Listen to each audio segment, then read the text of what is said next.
A vida oculta de Nazaré. Diz-nos o Evangelho que, depois de ter sido encontrado no templo, Jesus voltou a Nazaré com sua mãe e São José e ali permaneceu até a idade de 30 anos. E o escritor sagrado resume todo este período nestas simples palavras: e era-lhes submisso. Assim, numa existência de 33 anos, aquele que é a sabedoria eterna quis passar 30 anos no silêncio e na obscuridade, na submissão e no trabalho. Há aqui um mistério e um ensinamento cujo sentido nem mesmo muitas almas piedosas compreendem. Realmente, o que vinha a ser aquilo? O Verbo que é Deus faz-se carne. Aquele que é infinito e eterno, passados séculos de expectativa, abaixa-se um dia a revestir uma forma humana. Aniquilou-se a si mesmo, assumindo a condição de escravo e assemelhando-se aos homens. Ainda que nascido de uma virgem imaculada, a encarnação constitui para ele uma incomensurável humilhação. Não recusaste o seio de uma virgem. E por que desce até estes abismos? Para salvar o mundo, trazendo-lhe a luz divina. Ora, salvo raros clarões que iluminam algumas almas privilegiadas, os pastores, os magos, Simão e Ana, esta luz esconde-se, fica voluntariamente durante 30 anos sob o alqueire, para em seguida se manifestar durante 3 anos apenas. Não é misterioso? Não é desconcertante para a nossa razão?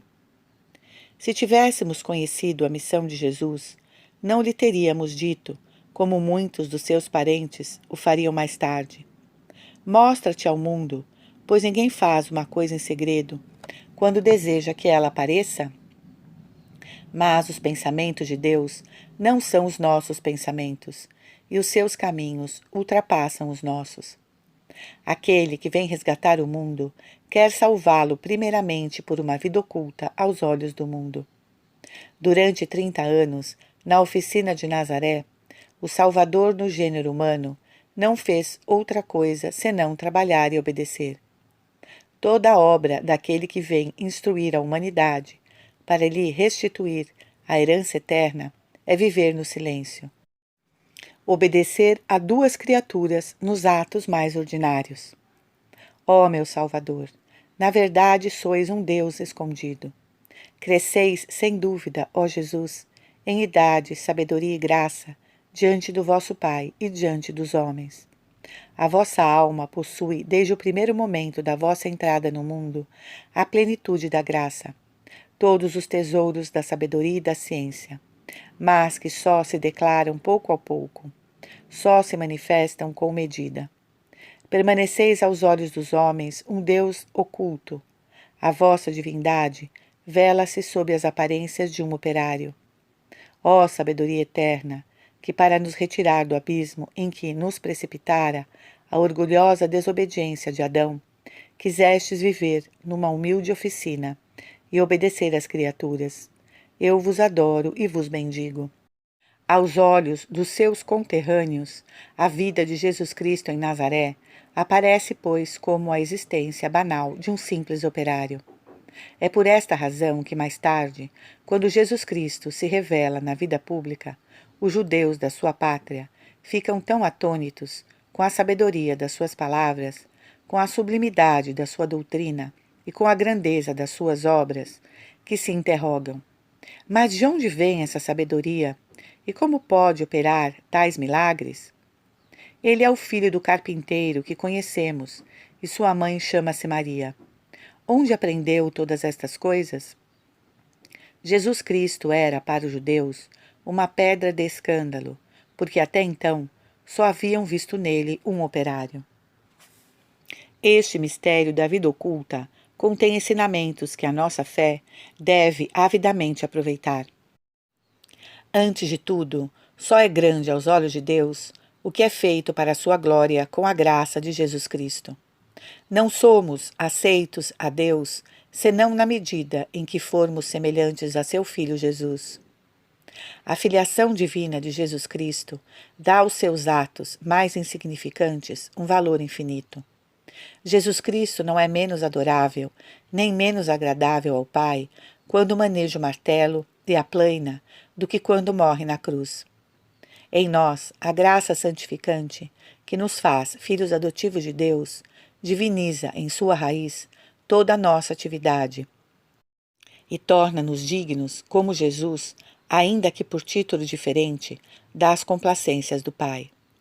Sabeis que os mais preciosos talentos, os mais sublimes pensamentos e as mais generosas e brilhantes ações não possuem mérito algum para a vida eterna se não forem vivificadas pela graça.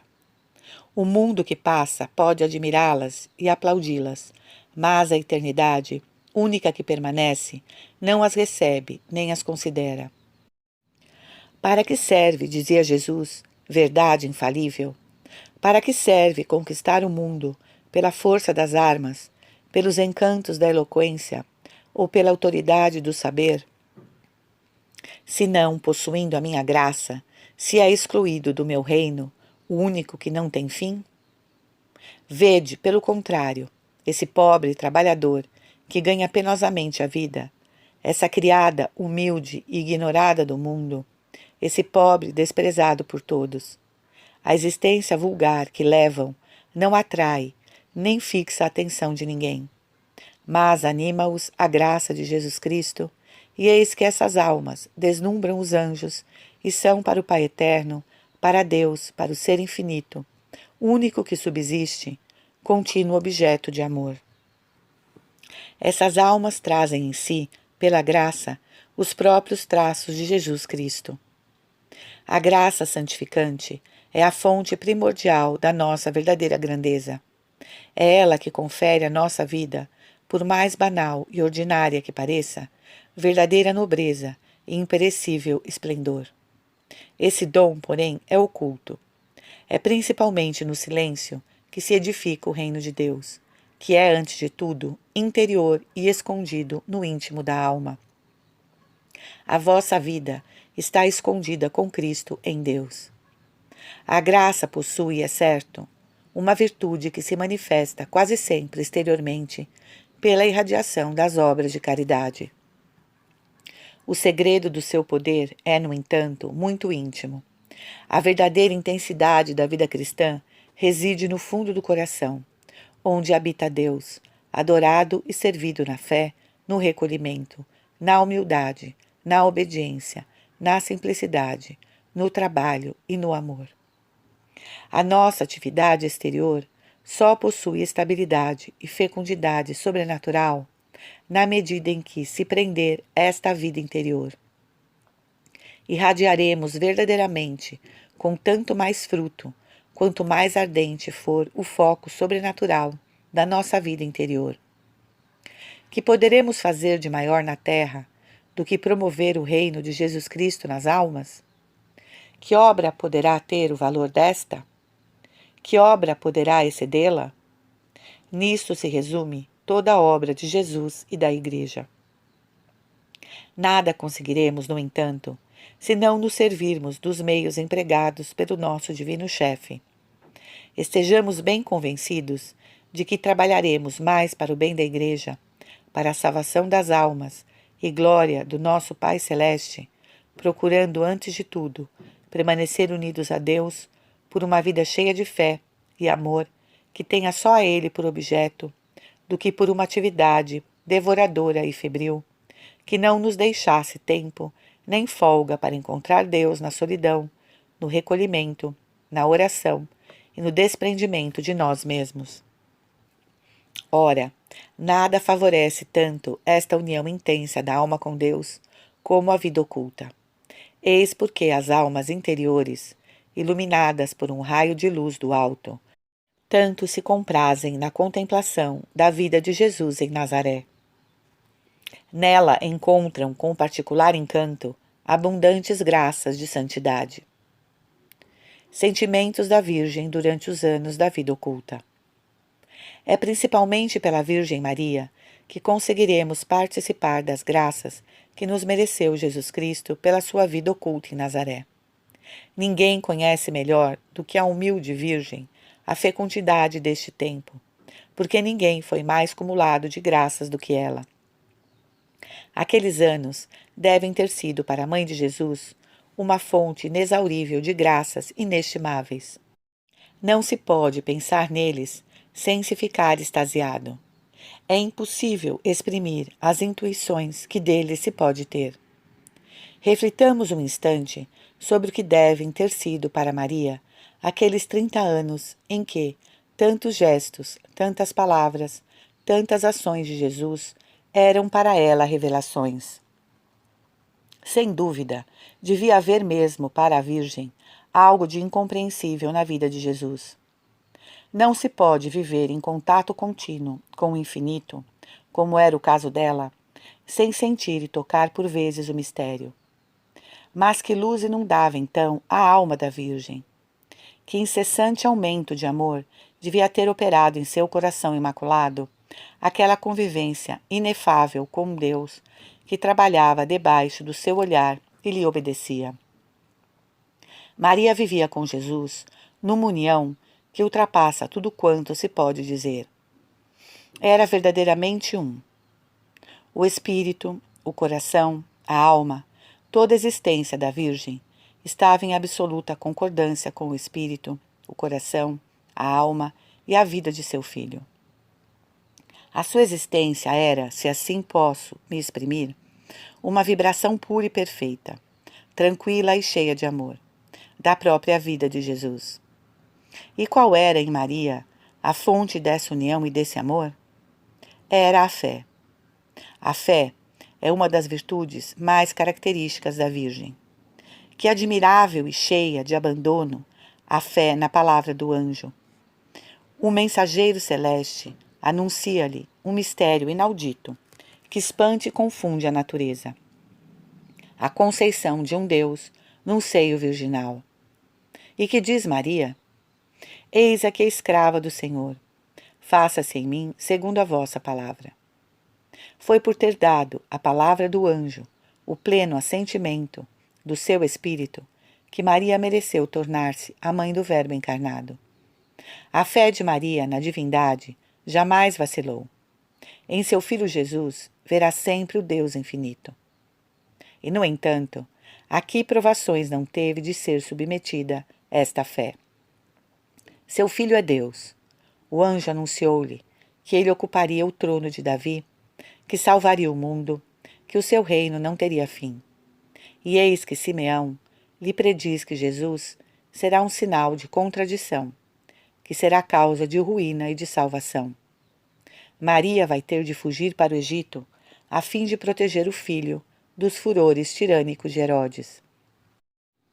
Durante 30 anos, o seu filho, que é Deus e vem resgatar o gênero humano, viverá numa pobre oficina uma vida obscura de trabalho e de submissão. Mais tarde, verá seu filho perseguido pelo ódio dos fariseus. Vê-lo-á abandonado pelos discípulos, nas mãos dos inimigos, suspenso numa cruz, acabrunhado de sarcasmos, abismado no sofrimento. Ouvirá o seu grito de abandono por parte do Pai. A sua fé, porém, permanecerá inabalável. E é precisamente aos pés da cruz que ela brilha com todo o esplendor. Maria reconhecerá sempre o seu filho como seu Deus. Por isso a Igreja a considera como a Virgem fiel por excelência. E é esta fé a fonte de todo o amor de Maria para com seu filho. É esta fé que a faz permanecer unida a Jesus, mesmo nas dores da paixão e da morte. Peçamos à Virgem que nos obtenha esta fé firme e prática, que se consuma no amor e no cumprimento da vontade divina. Eis aqui a escrava do Senhor. Faça-se em mim segundo a vossa palavra. Essas palavras resumem toda a existência de Maria. Assim, orientem também a nossa.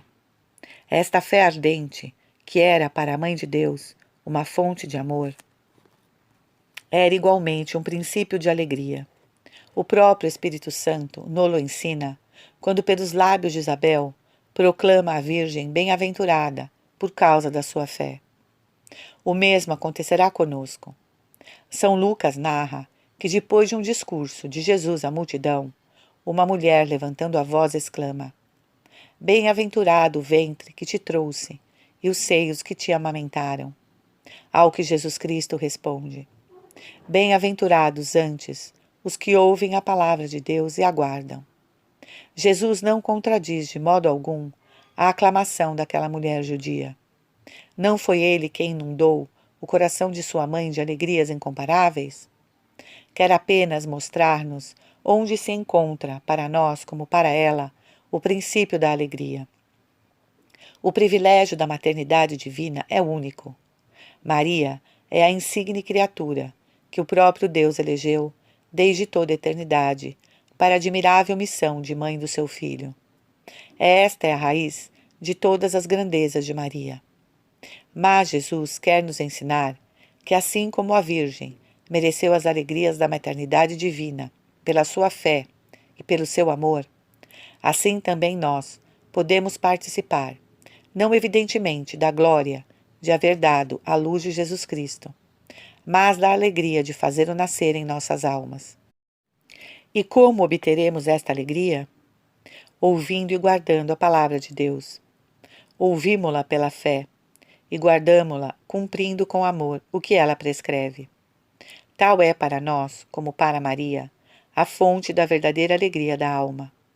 Tal é para nós o caminho da felicidade. Se depois de havermos inclinado nosso coração aos ensinamentos de Jesus, obedecermos à sua vontade e permanecermos unidos a ele, seremos por ele tão estimados, é Jesus ainda quem o proclama, como se fôssemos para ele uma mãe, um irmão, uma irmã. Que união mais íntima e mais fecunda do que esta poderia constituir o objeto dos nossos desejos?